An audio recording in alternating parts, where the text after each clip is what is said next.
Hello అండి, నమస్తే. ఈ వీడియోలో మనం రెడీమేడ్ బ్లౌజ్ని ఆల్ట్రేషన్ ఎలా చేయాలో చూద్దాము. ఇది పెద్ద సైజ్ బ్లౌజ్. ఈ బ్లౌజ్ని 34 సైజ్ వచ్చే విధంగా ఎలా ఆల్ట్రేషన్ చేయాలో ఈ వీడియోలో చూద్దాము. ఇక్కడ నేను బ్యాక్ సైడ్ టేప్తో కొలుస్తున్నాను. నాకు 20.5 ఇంచెస్ వరకు వచ్చింది. అంటే ఇది దాదాపు 41 సైజ్ బ్లౌజ్ అన్నమాట. అంటే 40+ సైజ్. కానీ కస్టమర్ ఇక్కడ 34 సైజ్ వరకు ఆల్ట్రేషన్ చేయమన్నారు.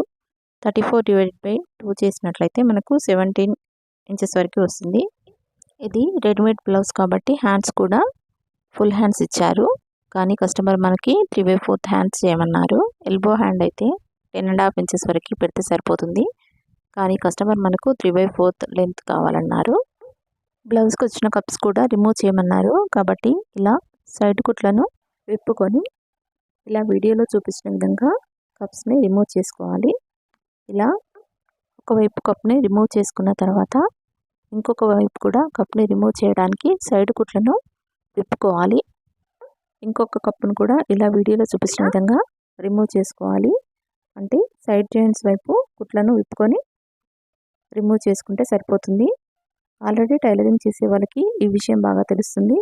కానీ టైలరింగ్ తెలియకపోయినా ఆల్ట్రేషన్ చేద్దాం అనుకునే వాళ్ళకి ఈ వీడియో ఖచ్చితంగా యూజ్ అవుతుంది. ఇలా కప్స్ రిమూవ్ చేసిన తర్వాత బ్యాక్ సైడ్ వైపు టేప్తో కొలిచినట్లయితే ఇక్కడ 22 ఇంచెస్ వరకు వచ్చింది. అంటే మనకు కావాల్సింది 17 ఇంచెస్ వరకు. 22 - 17 చేసినట్లయితే 5 ఇంచెస్ వరకు వస్తుంది. ఈ 5 ఇంచెస్ని రెండు వైపులా 2.5 ఇంచెస్ మైనస్ చేయాలి. అంటే 1.5 ఇంచు వరకు మన కుట్లకు వదులుకొని మిగతాది కట్ చేసుకోవాలి. ఇప్పుడు మళ్ళీ ఒకసారి టేప్తో కొలుచుకోవాలి. ఇలా టేప్తో కొలిచినట్లయితే మనకు ఎగ్జాక్ట్గా 17 ఇంచెస్ కానీ 17కి ఎక్కువ ఉన్నా కానీ పర్వాలేదు, కుట్లు వేసుకునేటప్పుడు సరి చేసుకోవచ్చు. ఇప్పుడు హ్యాండ్స్ని కట్ చేస్తున్నాను. ఇది రెడీమేడ్ బ్లౌజ్ కాబట్టి ఫుల్ హ్యాండ్స్ ఇచ్చారు. కస్టమర్ మనకు 3/4 హ్యాండ్ పెట్టమన్నారు. కాబట్టి ఫుల్ హ్యాండ్ వచ్చేసి 20 ఇంచెస్ వరకు ఉంది. ఇక్కడ 5 ఇంచెస్ మైనస్ చేసి 15 ఇంచెస్ వరకు నేను హ్యాండ్ తీసుకున్నాను. హ్యాండ్కి మధ్య భాగంలో క్లచ్ మార్క్ వేసుకోవాలి. ఇలా వీడియోలో చూపించిన విధంగా. వీడియో నచ్చితే తప్పకుండా ఒక లైక్ చేయండి. కొత్తగా చూసేవారు సబ్స్క్రైబ్ చేసుకోండి.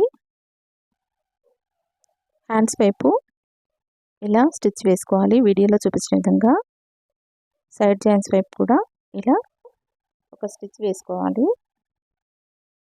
ఇప్పుడు ఫ్రంట్ పార్ట్ వైపు లో కటింగ్ కోసం ఒక 1/2 ఇంచ్ వరకు లోతుగా ఇలా మార్కింగ్ వేసుకోవాలి. ఈ మార్కింగ్ పై నుంచి ఒక కుట్టు వేసుకోవాలి.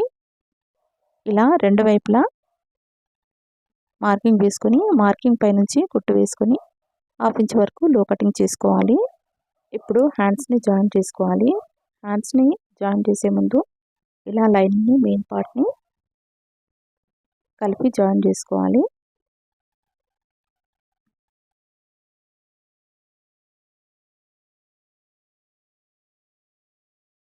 ఇలా స్టిచ్ చేసుకున్న హ్యాండ్ని బ్యాక్ పార్ట్ పైన పెట్టి ఇలా కొలుచుకోవాలి.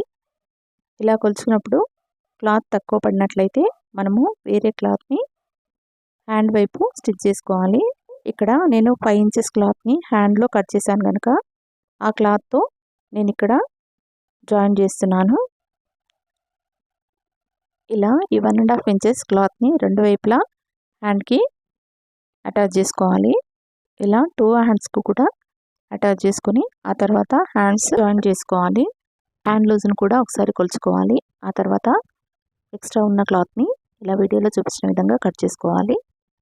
ఇప్పుడు ఇలా రెడీ చేసుకున్న హ్యాండ్ని మెయిన్ క్లాత్కి జాయిన్ చేసుకోవాలి. ఇలా హ్యాండ్ని మెయిన్ క్లాత్కి జాయిన్ చేసే ముందు హ్యాండ్ వైపు కూడా ముందు పార్ట్కి లో కటింగ్ చేసుకోవాలి. ఇలా లో కటింగ్ చేసుకున్న తర్వాత హ్యాండ్ని మెయిన్ పార్ట్కి జాయిన్ చేసుకోవాలి. ఇలా వీడియోలో చూపించిన విధంగా. ఇలా రెండు వైపులా హ్యాండ్స్ని జాయిన్ చేసిన తర్వాత హ్యాండ్ లూజ్ని చూసుకొని చేతుల నుంచి నడుము వరకు కుట్లు వేసుకోవాలి. ఇలా ఒక కుట్టు వేసిన తర్వాత సైజ్ సరి చూసుకొని ఇంకొక కుట్టు వేసుకోవాలి.